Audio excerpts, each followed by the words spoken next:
Anda kembali di Nusantara Petang. Pemirsa, atlet perguruan Karate Do Tako Indonesia kembali meraih prestasi. Para atlet merebut sejumlah medali pada kejurnas yang digelar Federasi Olahraga Karate Do Indonesia Provinsi Jawa Barat di Gor Sabilulungan Soreang, Kabupaten Bandung pada 5-7 November 2021.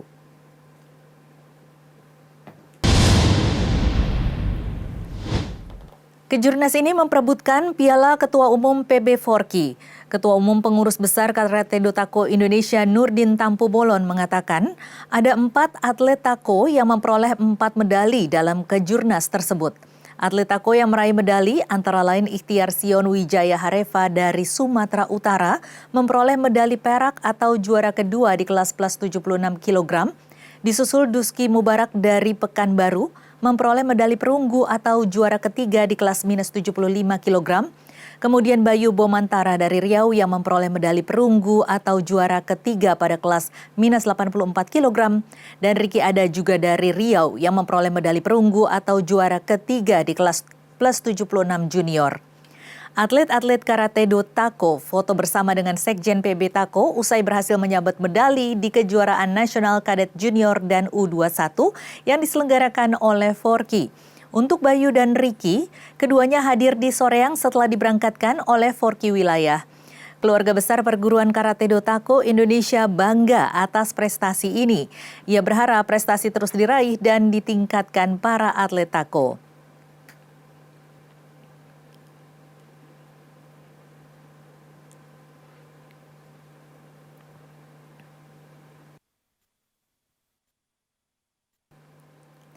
Ya, pemirsa, atlet perguruan Karate Do Tako Indonesia kembali meraih prestasi. Kali ini mereka memperoleh sejumlah medali pada kejuaraan nasional yang digelar Federasi Olahraga Karate Do Indonesia Provinsi Jawa Barat di Gor Sabilulungan Soreang, Kabupaten Bandung pada 5-7 November 2021. Dan untuk mengetahui sejauh mana sebenarnya persiapan para atlet Karate Do Tako dalam menghadapi kejurnas kemarin, kita akan bahas dalam dialog Nusantara Petang.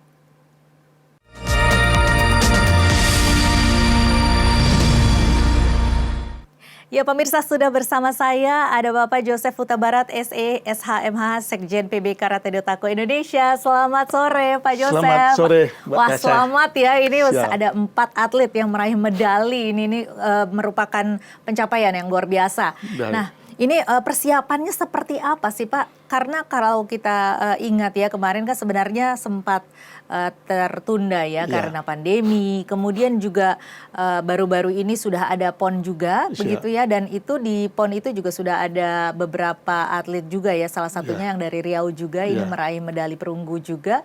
Nah, ini sebenarnya persiapannya selama apa? Selama pandemi seperti apa? Baik, Mbak Tasha, tapi sebelumnya saya mengucapkan selamat malam dulu kepada seluruh pemirsa dan tentunya keluarga besar perguruan karate seluruh Indonesia. Salam karate, OS. Oke. Nah, jadi dalam kejuaraan kejurnas Forki yang kemarin berlangsung di Soreang, Bandung dari tanggal 5 sampai 7 dan memang Ketua Umum PB Forki Bapak Nurdin Tampu Bolon menugaskan kita langsung Sekjen dengan beberapa pengurus untuk memantau seluruh atlet Tako yang ikut bertanding di kejuaraan tersebut. Nah, tentunya kalau tadi pertanyaan persiapan-persiapannya, tentunya persiapan mental dan fisik sudah kita persiapkan, sehingga dengan penuh keyakinan Ketua Umum memerintahkan, menugaskan lah ya, supaya Sekjen memantau dan memberikan semangat kepada atlet-atlet Tako yang ikut bertanding di kejurnas Forki. Ini kan sebelumnya selama pandemi memang aktivitas kita dibatasi ya Pak ya. Nah, ini biasanya berlatih begitu di dojo-dojo. Dengan adanya pandemi ini tidak bisa berlatih. Ini apakah mengalami hambatan atau kendala tertentu Pak? Nah, sekarang kan memang sudah agak longgar. Jadi memang kita diberikan kesempatan untuk berlatih. Dan kesempatan itu kita pergunakan. Tetapi tentunya dengan prokes yang ketat. Ya, kalau karate tidak berlatih secara fisik kan susah juga kan. Bagaimana pelatih itu untuk melatih Jadi cukup padat juga ya Pak Iya. waktunya ya untuk Iya. persiapan ini dari Betul. yang memang dibatasi aktivitas fisik selama pandemi, kemudian harus berlatih dengan bertemu secara langsung setelah dilonggarkan, Iya. baru kemudian mengikuti kejurnas ini cukup pendek waktunya ya. Betul, sebenarnya cukup pendek, tapi karena dari awal mental dari para atlet karate Tako ini memang sudah terbina, jadi walaupun dalam waktu yang relatif singkat, mereka mampu. Ada berapa banyak ini atlet yang diikut sertakan Pak? Nah, atlet dari Tako sendiri ada sekitar 18 orang. 18. Iya, dari beberapa provinsi. Nah, kemudian yang atlet yang ikut kemarin dari tanggal 5 sampai 7 dari 34 provinsi dan 25 perguruan karate, ada sekitar 800 orang. Wow. 800 atlet. Dari 800 atlet Iya. itu kemudian akhirnya 4 berhasil meraih atau merebut medali ya. Ya, luar biasa. Luar biasa ini. Ini kalau yang diikut sertakan ini dari kelas mana saja Pak? Ada dari kelas 7 plus 76 kg, kemudian ada dari minus 84 kg, ada dari minus 67 kg, dan berbagai-bagai macam. Oke, nah ini kan kalau kita tahu bahwa mungkin memang ada pola-pola pengajaran tertentu ya yang Ya. diterapkan untuk setiap dojo-dojo ini, apakah sama atau berbeda? Dan memang kurikulum untuk pelatih kita dari pusat memberikan kesamaan. Jadi setiap dojo yang di wilayah tentunya akan memperoleh ilmu-ilmu pendidikan dan pelatih dari untuk modus yang sama gitu loh. Ini Modul yang untuk sama. dojo karate do Tako begitu Iya, ya. Kalau iya. untuk dari Forky-nya sendiri sama juga Pak? Ya kalau Forky kan beda. Forky itu adalah membawahi 25 perguruan karate. Artinya dari setiap perguruan karate ini maksud saya sama atau berbeda ini pengajarannya? Ada Ya tentu beda, perbedaannya ya? beda. Kalau karate sendiri Tako kan jurusannya sotokan kayak gitulah. Oke, nah kalau begitu apa istimewanya yang membuat sampai atlet dari karate do Tako ini meraih medali ini Pak? Keistimewaannya gitu maksudnya. Iya.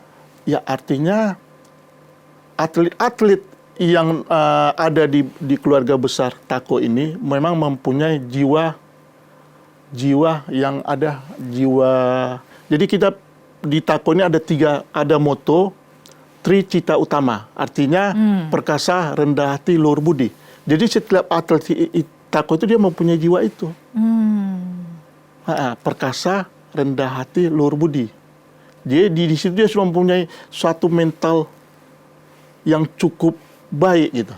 Jadi nilai ini yang diinternalisasikan kepada para atlet ini sampai akhirnya bisa diwujudkan Ya. dalam kejuaraan-kejuaraan Iya, ini ya itu, Pak iya. ya. Nah ini bisa sampai berapa lama tempaan yang diberikan kepada para atlet ini sehingga dia bisa menginternalisasikan nilai-nilai tersebut?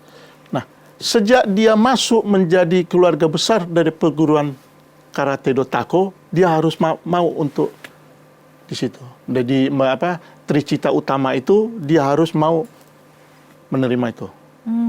Nah, tentunya kelas-kelasnya berbeda-beda. Untuk menjadi diikutkan dalam satu kejuaraan, dia kan harus mempunyai tingkatan-tingkatan dulu. Ini kriteria-kriteria dalam suatu karakter seorang atlet ini seperti apa yang dibutuhkan untuk bisa sampai mengikuti kejuaraan ini? Dia harus melewati beberapa kriteria-kriteria di selain mempunyai kemampuan fisik dan mentalnya mesti kuat ya. Dia harus juga sudah dinilai oleh pelatih itu memang sudah cukup dan mampu untuk mengikuti kejurnas. Artinya latihan yang diberikan oleh pelatih sudah dia kuasain. Karena yang akan dihadapi nanti kan lawan-lawan yang cukup berat. Oke. Nah, kalau untuk latihan fisik ini biasanya dilakukan berapa lama secara berkala? Mungkin dalam 1 minggu itu berapa kali mereka harus latihan? Minimal 1 minggu itu 2 kali latihan. Minimal. 1 minggu 2 kali Ya, latihan. tapi kalau dalam merangka menghadapi kejurnas, baik kejurnas daerah, apalagi kejuaraan nasional, seminggu itu bisa 4 kali. 1 latihan. minggu 4 Iya. kali. Ini kemudian juga ada mungkin syarat-syarat tertentu, apakah mereka harus diatur makannya seperti itu Pak? Ya tentunya kan demikian, karena kan ada berat-beratnya. Kalau dia melebihi berat, kan repot juga untuk menurunkannya lagi. Jadi ini untuk jadi seorang atlet ini benar-benar tidak hanya terbatas pada latihan ketika di dojo, tetapi harus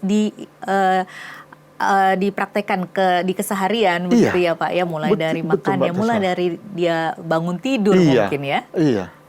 Nah ini kemudian pasti akan membentuk juga mentalnya. Ini bagaimana sih sebenarnya kalau kita lihat di kejuaraan-kejuaraan baik di cabang olahraga karate maupun cabang olahraga lain, ini yang paling penting untuk atlet Indonesia adalah mentalnya, begitu kan ya Pak ya. Nah ini bagaimana mendidik mental dari atlet atau karateka yang di Karate Dotako ini supaya menjadi kuat dan bisa menjadi seorang juara, ini seperti apa? Itu tadi saya bilang dia mesti mempunyai mental tricita utama. Nah ini bagaimana cara menginternalisasikan hal ini? Nah, tricita utama tadi harus dimiliki setiap karateka tako Indonesia. Perkasa, dia harus perkasa, rendah hati, dan luhur budi. Perkasa tentu mempunyai jiwa yang sehat, kuat. Rendah hati, mempunyai jiwa yang rendah hati, luhur budi, mempunyai jiwa penolong. Kalau dia sudah mempunyai 3 ini disatukan, jadi mentalnya pasti mental baja. Ya, artinya perkasa ini secara fisik ya, dia harus latihan begitu sehari-hari begitu ya Pak ya. Kemudian juga harus rendah hati, artinya secara akhlaknya dia harus dilatih untuk menjadi orang yang lebih baik, dan luhur budi kepada sesama dia juga harus baik begitu ya. Kalau sudah 3 ini sudah ada, mental apa lagi yang kurang gitu. Di samping memang kedisiplinan harus kita terapkan kepada para atlet. Contoh kayak kemarin yang di Kejurnas. Hari pertama, setiap atlet yang sudah bertanding, kan bertanding lagi besoknya. Malamnya, jam 7:30, HP atlet kita kumpulkan. Oke, jadi nggak ada lagi nih ya yang main-main handphone. Ketika waktu istirahat, sudah harus istirahat. Ini harus disiplin begitu ya Pak ya? Iya. Mau yang kelas 70 kilo, mau apa, simpan handphone. Kira-kira gitu. Oke, ini kemudian keluarga-keluarganya juga ikut tidak Pak? Ya, ada yang ikut, ada juga yang mempercayakannya kepada perguruan. Oke. Gitu. Nah ini kan sebenarnya ada yang dari Sumatera Utara, begitu kan ya, datang ke Bandung.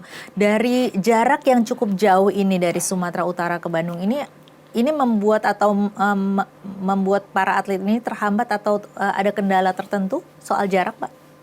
Saya pikir jarak sekarang dengan naik pesawat cepat kan? Jadi tidak ada masalah ya Pak ya, tidak menghambat atau kelelahan atau seperti apa ya. Apalagi mereka juga sudah terlatih ya Pak. Iya, dan misalnya begini, Mbak Tasha, kalau kejuaraan kemarin kan dimulai tanggal 5 sampai tanggal 7. Iya. Beberapa hari sebelum tanggal 5 kita sudah datangkan dari wilayah ke Bandung. Sehingga ada waktu beberapa hari untuk istirahat. Istirahat, menyesuaikan diri. Kalau memang waktunya cukup banyak, kita bisa datangkan lagi di sini, mereka bisa latihan di Bandung kayak gitu. Oke, kalau untuk pembinaan sendiri dari jajaran Dewan Pembina begitu ya, seperti apa Pak? Nah, Pak Ketum kita sudah memberikan satu arahan yang baik. Pertama, khusus kepada atlet yang kemarin memperoleh medali, baik yang di PON medali perunggu, kemudian yang di Kejurnas Porkin ada 4, itu akan diperhatikan beliau. Beliau akan memberikan dari PB Porki piagam beserta satu bentuk tali kasih lah gitu. Jadi ini benar-benar diperhatikan begitu ya Pak ya? Ya. Ada suatu bentuk perhatian khusus dari begitu ketua ya? umum ya. Untuk atlet-atlet yang berprestasi khususnya. Untuk menambah semangatnya. Kan begitu? Iya. Tapi bukan berarti atlet yang tidak berprestasi kita tidak perhatikan. Tapi tentunya kan adalah perhatian khusus. Ya, ada rewardnya begitu gitu bagi ya, untuk yang berprestasi ya. Berprestasi, baik. Gitu kira-kira. Oke, baik. Nanti kita akan lanjutkan lagi Pak perbincangan ini, tetapi kita harus jeda dulu. Pemirsa tetaplah bersama kami. Nusantara Petang masih akan kembali dengan dialog Nusantara Petang usai jeda.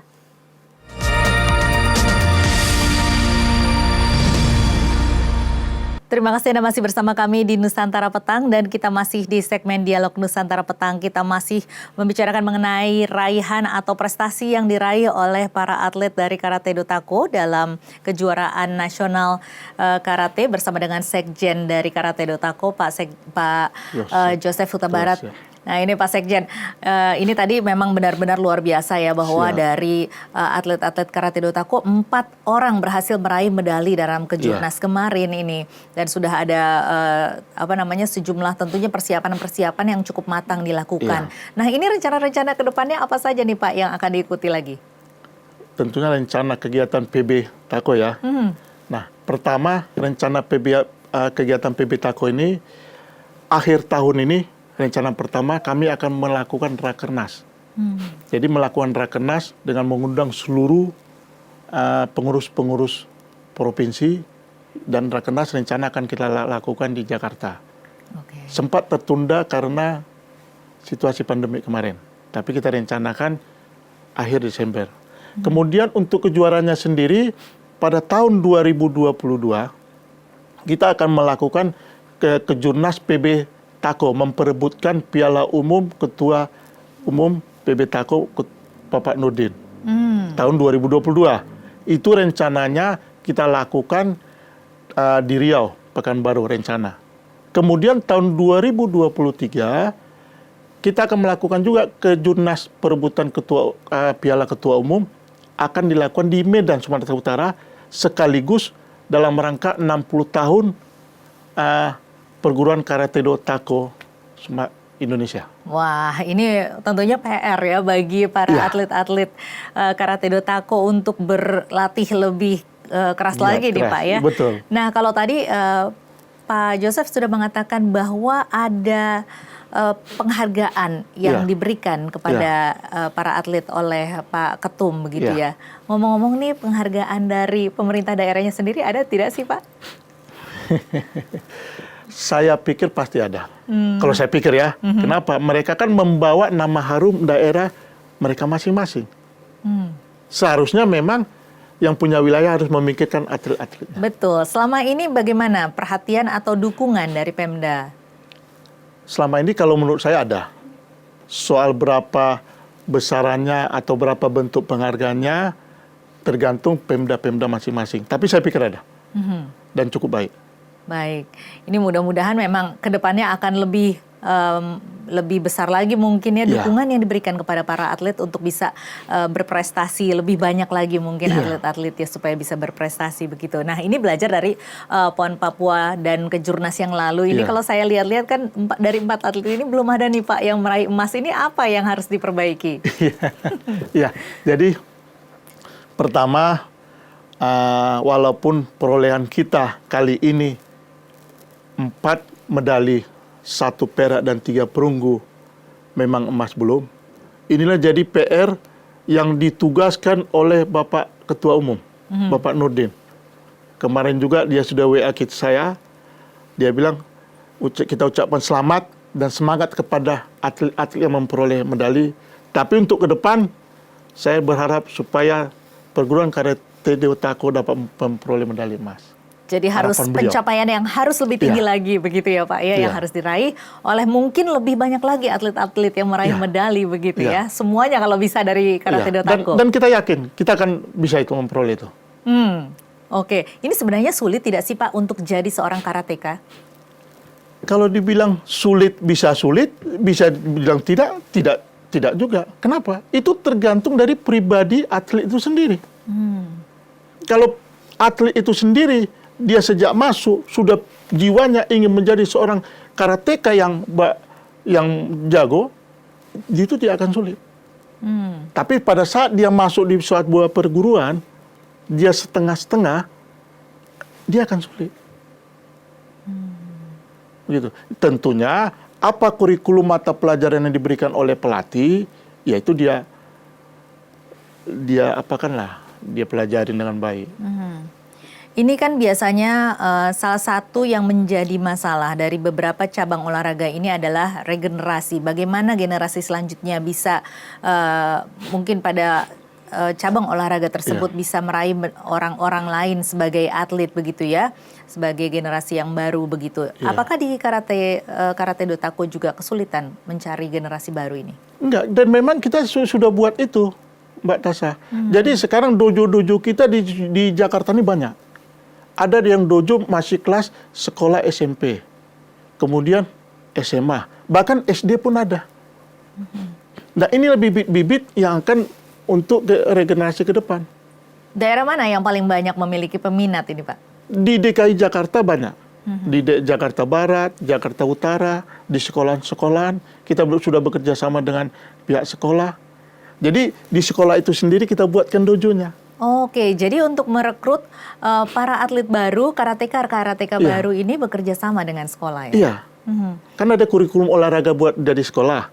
Nah, disitulah kurikulum sekolah olahraga itu kita kerjasamakan. Jadi ekstrakurikulernya diikut sertakan para karateka yang baru, kemudian nanti dilihat bibit-bibit unggul mana ini. Nah, kalau sudah ketemu bibit unggulnya, apa yang dilakukan, Pak? Ya, tentu kan kalau kita lihat ini ada bibit unggul, prioritas kita latihlah beliau. Kita berikan kesempatan untuk bisa maju di suatu kejuaraan-kejuaraan. Baik mungkin kejuaraan tingkat cabang, kemudian naik lagi tingkat kota, tingkat provinsi, baru tingkat nasional. Jadi di setiap sekolah ini ada ya mungkin pengurus-pengurus Karate Do Tako yang memang mencari talent-talent baru ini. Banyak kita punya dojo itu sudah banyak. Gitu. Oke.